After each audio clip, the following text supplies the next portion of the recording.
मैनपुरी के इस संसदीय चुनाव में कड़हेल के कार्यालय के उद्घाटन के पावन मौके पर आदरणीय पंडित जी के अध्यक्षता में, आदरणीय तिवारी जी के अध्यक्षता में इस कार्यक्रम के अवसर पर बहुत बहुत सम्मानित वो सजा हुआ मंच, जिस पे आप देख रहे होंगे कि सभी समाज के लोग, सभी समाज के पुष्प विराजमान है। ऐसे सम्मानित मंच का अपने पार्टी के सभी बड़े नेताओं का, पार्टी के वरिष्ठ पदाधिकारियों का, अपने सम्मानित जनप्रतिनिधियों का और सामने बैठे हुए वो सब महारथी जिनको इस चुनाव में अपनी महती भूमिका का निर्वहन करते हुए इस बेतरनी को न सिर्फ पार करना है, बल्कि इस बार लाखों की वोट की जीत के अंतर से जिता करके मैनपुरी में कमल खिलाना है, भगवा लहराना है। ऐसे सभी कार्यकर्ताओं को मैं हृदय से अभिनंदन करता हूं, वंदन करता हूं, स्वागत करता हूं।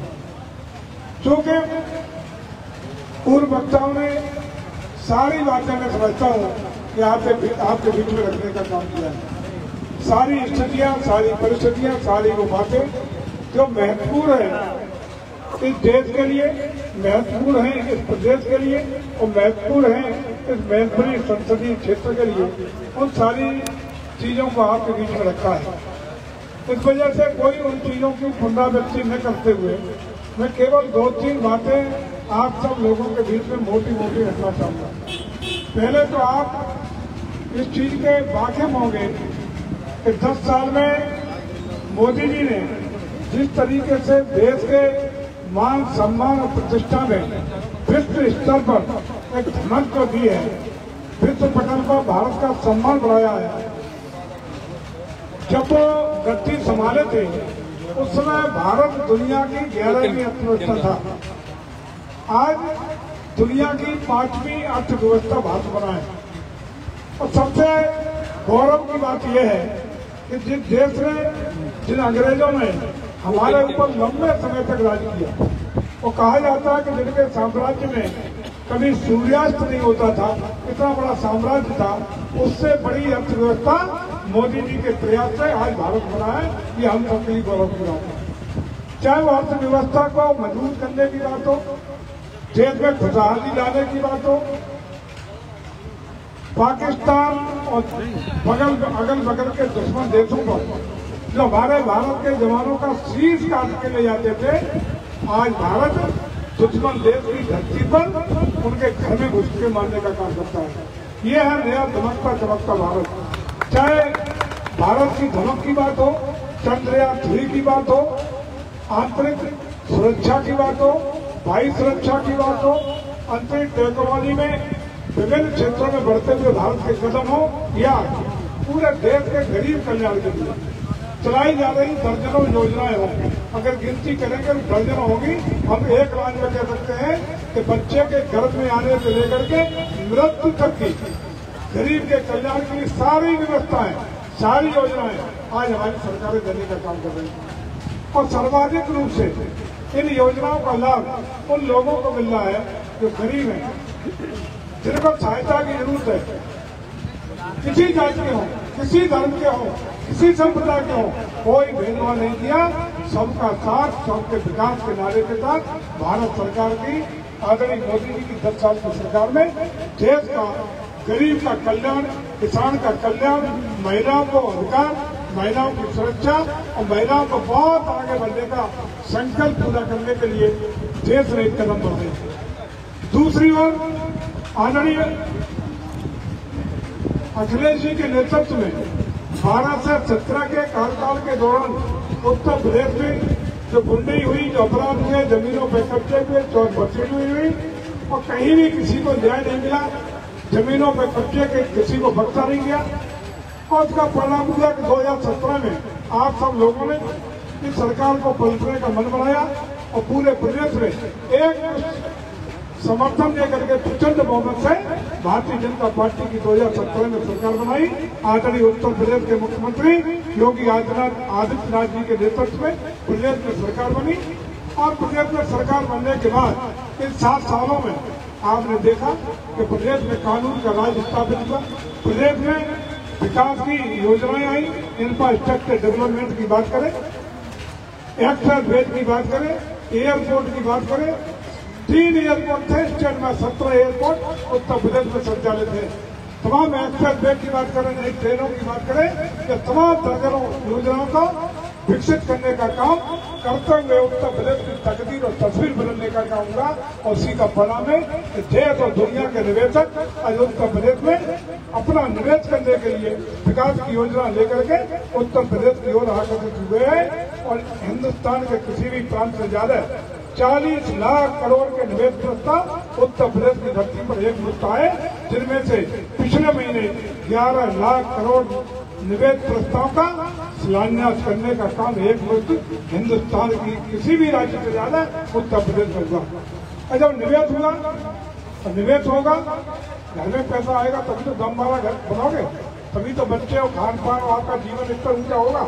आज प्रदेश में जो निवेश आ रहा है, तो मैं समझता हूँ कि गांव के गरीब का, किसान का, महिलाओं का, सभी का उत्थान और विकास और चमक लाने का काम हो रहा है। आज प्रदेश में 7 सालों में एक दंगा नहीं, अमन चैन सुख शांति, अपराधियों की जगह हमारे अध्यक्ष जी ने बता दिया, नीचे या ऊपर 2 जगह तीसरी बची नहीं। आज पूरा देश नहीं, दुनिया में आदरणीय भूमिधर वाले बाबा जी का डंका बजने का काम हो रहा है। आएंगे आपके बीच में। उन्होंने कल कहा है कि हमारे कहाँ कार्यक्रम लगे हैं, तो मैंने उनसे कहा कि खैर के आसपास जरूर रखेंगे आपका, तो एक बार आपके बीच में भी आएंगे अपनी बात रखने के लिए। आज हम केवल इस उद्घाटन के अवसर पर केवल इस आह्वान के साथ कि जब प्रदेश सरकार गरीब कल्याणकारी योजनाओं के लिए, गरीबों की भलाई के लिए, आप सबके विकास के साथ साथ आपके रोजी रोजगार के अवसर के लिए, बेरोजगारों को रोजगार देने के लिए, शिक्षकों की बेहतरी के लिए, बेहतर सड़क, शिक्षा, बिजली, पानी की चाकचौबंद व्यवस्था के लिए जो काम कर रही है, कानून का राज स्थापित है, तो मैं समझता हूँ कि मैनपुर। और एक बात केवल आपसे पूछना चाहता हूँ, कोई बात नहीं, किसी को देश में शक है कि अब तीसरी बार मोदी जी प्रधानमंत्री बनने में शक है क्या? किसी को कोई शक नहीं है ना? केवल एक ही बहस चल रही है पूरे देश में, काहे की इस बार 400 पार। विपक्ष क्या कह रहा है कि 400 पार नहीं होने देंगे। कोई विपक्ष ये तो नहीं कह रहा। समझौता बहुमत कितने में मिल रहा है? 272 में। 272 सीट पे सरकार बन जाएगी भाई।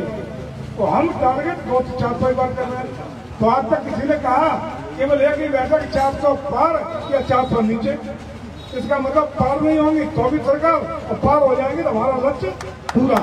लेकिन कहीं भी सरकार न बनने की बात विपक्ष भी नहीं कह रहा। इसका मतलब केंद्र में हमारी सरकार बनने जा रही है। कंप्लीट तरीके से मूड बना लो कि हमारी सरकार बन रही है। प्रदेश की सरकार एक देश एक चुनाव लागू हो रहा है, पता है कि नहीं पता? उत्तर प्रदेश के चुनाव कब होंगे? 2029 में 7 साल के एमएलए होगा ये, जो एमएलए 7 साल का। इसका मतलब प्रदेश में योगी जी का डंडा और लाठी 29 तक चलेगी, उसमें भी कहीं कोताही नहीं है। और जब 29 तक सरकार यहाँ भी आपकी, मोदी जी की सरकार वहां भी आपकी, तो डंपल जी को जिता करके क्या इनसे कोई लाभ ले लो? विपक्ष का कोई एमपी हो जाए तो कोई लाभ मिलने वाला है? कोई पूछने वाला नहीं। केवल एक बात पूछना चाहता हूँ कि डिम्पल जी को आपने श्रद्धांजलि देकर के 1.5 साल के लिए एमपी बनाने का काम किया। पूरा सारे लोकसभा क्षेत्र के लोगों ने, जब हमारे सारे दलों के लोगों ने आदरणीय मुलायम सिंह को श्रद्धांजलि दे दी, तो हर साल लोगों ने बताता हूँ श्रद्धांजलि देकर के उन्हें एमपी बना दिया। लेकिन केवल ईमानदारी से बता दो, एक आदमी हाथ खड़ा करके बता दो जिसने डिम्पल जी के दर्शन किए हो, सुख दुख में आपके काम आएंगे। बता दो कौन मिला? किसी के आई सुख में दुख में एक योजना बता दो जरा पूरी, भारत सरकार की एक योजना पूरे लोकसभा क्षेत्र में कौन सी आगे उनके प्रयास से? प्रदेश सरकार की एक योजना बता दो, आपके लोकसभा क्षेत्र में प्रदेश की ये योजना स्वीकृत हो गई, कोई हुई? दर्शन भी नहीं होंगे, योजना छोड़ दो, दर्शन भी। अब तो इसलिए अभी दर्शन हो जाएंगे कि प्रत्याशी हैं तो वोट मांगने के लिए आपके बीच में आ जाएंगे। लेकिन उससे पहले भी आपके दर्शन नहीं हुए। और बड़े घर की बहू है, ढूंढे नहीं मिलेगी। 6 दरबारी रोकेगा, आपका दर्शन नहीं मिलेगा, अपॉइंटमेंट लेते लेते थक जाओगे और सुख दुख की तो बात ही छोड़ दो। जयवीर सिंह आपके बेटे हैं, भाई हैं, एमएलए रहे, मिनिस्टर रहे, एक नहीं तीन बार है, किसी को कोई दिक्कत होती है क्या? आपके कार्यकर्ता की मान जयवीर सिंह आपके अपने बीच के भाई हैं, परिवार के बेटे हैं, हमेशा आपके सुख दुख में खड़े रहने का काम करते हैं। यही हमारी पूंजी है, यही हमारी मेहनत है। बड़े घर के बड़े बाप के बेटे नहीं है, हमारे पिताजी प्राइमरी के अध्यापक थे, इसलिए हम लोग तो आपके बीच के हैं, आपके बीच के आपका सुख दुख जानते हैं और भरोसा दिलाते हैं कि आपका निर्णय सार्थक होगा। वैसे भी कहाँ घाटे की सौदा है, कोई घाटे की सौदा है हमारे साथ क्या? प्रत्याशी तो होता है तो घाटे की सौदा हो सकता है, जीता न जीता, नहीं जीता तो काम कहाँ पे हो जाएगा। आपको कोई घाटे की सौदा है ही नहीं। अगर अभी 29 तक के तो परमानेंट है ही, अगर आप उधर बेचोगे तो उधर के